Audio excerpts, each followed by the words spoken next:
کہ پکے مومن کون ہے. پکے مومن بتایا گیا کہ جن کے اندر 5 اوصاف ہوں وہ پکے مومن بتایا گیا. انما المؤمنون الذين اذا ذكر الله وجلت قلوبهم واذا تليت عليهم اياته زادتهم ايمانا وعلى ربهم يتوكلون الذين يقيمون الصلاة ومما رزقناهم ينفقون اولئك هم المؤمنون حقا. یہ حقیقی مومن ہے, پکے مومن.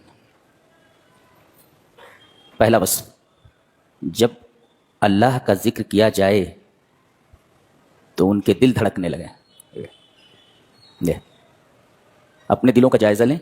کبھی ایسا ہوتا ہے کہ اللہ کی یاد آئے تو دل دھڑکنے لگے؟ اگر ایسا نہیں ہے تو پھر اپنے دل پر نظر ثانی کریں.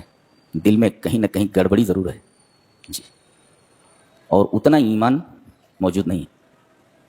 اللہ کا ذکر کیا جائے تو ان کے دل دھڑکنے لگتے ہیں. ایک وَإِذَا تُلِيَتْ عَلَيْهِمْ آيَاتُهُ زَادَتْهُمْ إِيمَانًا, اور جب قرآن کی آیتیں ان کے اوپر تلاوت کی جاتی ہیں تو ان کا ایمان بڑھ جاتا ہے جی. اس سے ایک بات یہ معلوم ہو کہ ایمان گھٹتا ہے اور بڑھتا ہے. نمبر 3 وَعَلَىٰ رَبِّهِمْ يَتَوَكَّلُونَ, اور وہ اپنے رب ہی پر توکل کرتے ہیں. یہاں ظرف مقدم ہے, اس وجہ سے حصر پیدا ہو گیا جملے میں. اپنے رب ہی پر توکل کرتے ہیں. اور کل میں نے بتایا تھا کہ توکل کا مفہوم کیا ہوتا ہے. آپ اسباب اختیار کریں اور نتیجہ اللہ پر چھوڑ دیں, اس کو کہتے ہیں توکل.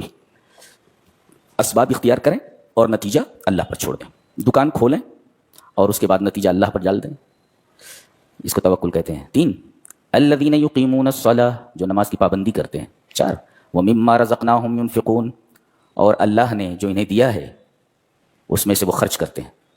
خرچ کرنے کی کئی قسمیں ہیں. ایک تو فرض ہے جیسے زکوٰۃ ہے, جو حولان حول کے بعد ہوتا ہے, یعنی سال کے اختتام پر ہوتا ہے. 7.5 تولہ سونا ہو تو اس میں 2.5% کے حساب سے زکوٰۃ نکال دی جائے. چاندی 52.5 تولہ ہو, اس میں سے 2.5% کے حساب سے زکوٰۃ نکال دی جائے.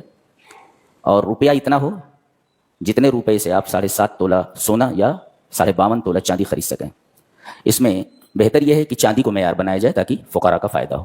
52.5 تولہ چاندی کے بقدر اگر آپ کے پاس پیسہ ہے تو 2.5% کے حساب سے آپ زکوٰۃ نکال دیں. اس کے علاوہ بہت سارے صدقات اور بھی ہیں, جیسے صدقات واجبہ میں سے ایک صدقہ ہے صدقۃ الفطر. یہ واجب ہے, یہ امیر غریب سب کے اوپر جو بھی روزہ رکھتا ہو.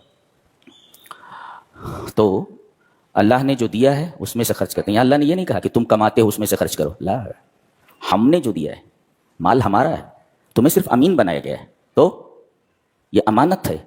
اور جس طرح امانت رکھنے والا کہے اور جہاں جہاں خرچ کرنے کے لیے کہے وہاں وہاں خرچ کریں. آپ اپنی منمانی سے مال خرچ نہیں کر سکتے. یہ تو ایسا ہی ہوا جیسے مال کسی کا ہے اور آپ بلا اس کی اجازت کے مال میں تصرف کر رہے ہیں.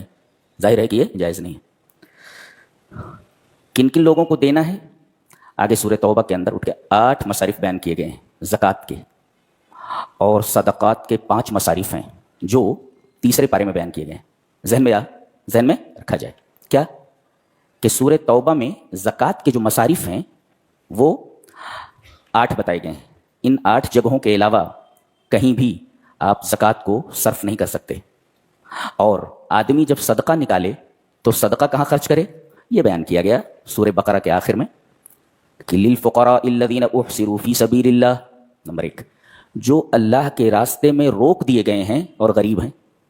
جیسے کوئی عالم ہے, اب وہ مسجد ہی کا ہو کر رہ گیا ہے, مؤذن ہے وہ مسجد ہی کا ہو کر رہ گیا ہے, کوئی اور ذریعہ آمدنی وہ اختیار نہیں کر سکتا, اس لیے کہ 5 وقت کی اذان پر بالکل رائٹ ٹائم اسے پہنچنا ہے اور اذان دینا ہے. 24 گھنٹے کی ڈیوٹی ہے. اسی طرح جو امام ہے اسے 5 وقت نماز پڑھانے کے لیے آنا ہے. اگر وہ کوئی بزنس شروع کرتا ہے کامیاب ہو جائے تو اچھا ہے, لیکن اکثر ایسا ہوتا نہیں, اس لیے کہ بزنس میں پھنس کر کے پھر علم سے دور ہو جاتا ہے. جی, بہت کم لوگ ایسے ہیں کہ اللہ تبارک و تعالیٰ انہیں مال بھی دیتا ہے اور انہیں علم سے بھی نوازتا ہے. جی, تو للفقراء الذین احصروا فی سبیل اللہ, جو اللہ کی راہ میں روک دیے گئے ہیں اور غریب ہیں ان کو دیا جائے. آپ لوگوں نے مؤذن کی جیب میں کو ڈالا کہ نہیں ڈالا؟ ڈالو جی. وہ قاری صاحب جو پڑھ رہے ہیں ان کی جیب میں ڈالو, الگ لے جا کر ڈالو. میری جیب میں نہیں ڈالنا ہے, ڈالو. للفقراء الذین احصروا فی سبیل اللہ, جو اللہ کی راہ میں روک دیے گئے ہیں اور لا یستطیعون ضربا فی الارض, زمین میں چل نہیں سکتے, زمین میں چل کر کما نہیں سکتے, روک دیے گئے. اور یحسبهم الجاہل اغنیاء من التعفف, اور مالدار لوگ یہ سمجھتے ہیں کہ یہ مانگتا نہیں ہے تو یہ امیر ہوگا. یحسبهم الجاہل اغنیاء من التعفف، تعفف کا مطلب ہوتا ہے کہ وہ بے غیرتی سے ہاتھ نہیں پھیلاتا لیکن ضرورت مند ہوتا ہے، تو ایسے لوگ آپ کے صدقات کے زیادہ مستحق ہیں۔ تعرفهم بسیماهم، ان کے چہرے سے ان کو پہچان لوگے کہ یہ صدقے کے مستحق ہیں، غریب لوگ ہیں۔ 3 لا يسألون الناس الحافا، لپٹ کر نہیں مانگتے، دے بابا، ارے بھائی جاؤ دے بابا، نہیں دے گا بولے، تو لا يسألون الناس الحافا، جو لپٹ کر نہیں مانگتے۔ جی یہ 5 قسمیں ہیں جن کے اوپر صدقات جو آدمی اپنی مرضی سے نکالتا ہے وہ خرچ کرے، اور جو زکوٰۃ واجبہ ہے وہ اپنی مرضی سے نہیں، وہ اللہ کی مرضی سے نکالا جائے۔ جی وہ ضروری ہے، فرض ہے، اور اس کے مصارف بھی بیان کر دیے گئے ہیں۔ تو اگر یہ 5 چیزیں کسی کے اندر پائی جائیں، اللہ کا ذکر آئے تو دل دھڑکنے لگے، اللہ کی آیتیں تلاوت کی جائیں تو آنکھوں سے آنسو بہہ پڑیں، ایمان بڑھ جائے۔ ایمان بڑھنے کا کیا مطلب ہے؟ قرآن پڑھا جا رہا ہے اور آدمی رو رہا ہے، اللہ کی یاد آئے تو آدمی کا دل دھڑکنے لگے، اور جب اللہ کی آیات تلاوت کی جائے تو آنکھوں سے آنسو جاری ہو جائے۔ ایمان بڑھنے کا یہی مطلب ہے نا، کچھ اثر پذیری کا اظہار ہونا چاہیے نا، اور اپنے رب پر توکل، نماز کی ادائیگی اور اللہ کی راہ میں خرچ۔ اگر یہ 5 چیزیں پائی گئیں، 5 اوصاف، اولئک هم المؤمنون حقا، یہ حقیقی مومن ہیں، پکے مومن، ان کی جزا بتائی جا رہی ہے، بدلہ۔ لہم درجات عند ربہم، ان کے رب کے پاس ان کے درجات ہیں، ایک درجہ نہیں، کئی درجے ہیں اللہ کے ہاں، اللہ ہی جانتا ہے۔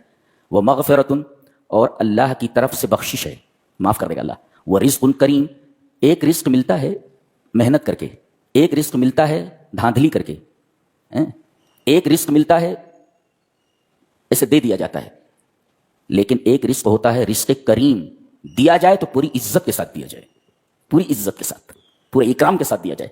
جنت میں جتنی نعمتیں انسان کو دی جائیں گی پورے اکرام کے ساتھ، بڑی عزت کے ساتھ، اللہ بڑی عزت کے ساتھ دی جائے۔ رزق دیا جاتا ہے مگر رزق کریم نہیں ہوتا، وہ کہ ہر چیز جو دی جائے وہ پورے اکرام اور پورے اعزاز کے ساتھ دی جائے۔ جی یہ اللہ تبارک و تعالیٰ کی طرف سے انعام ہے۔ بہت سارے درجات ہیں، مغفرت ہے، اور رزق کریم ہے، یعنی جو بھی رزق دیا جائے گا وہ رزق کریم ہے، انتہائی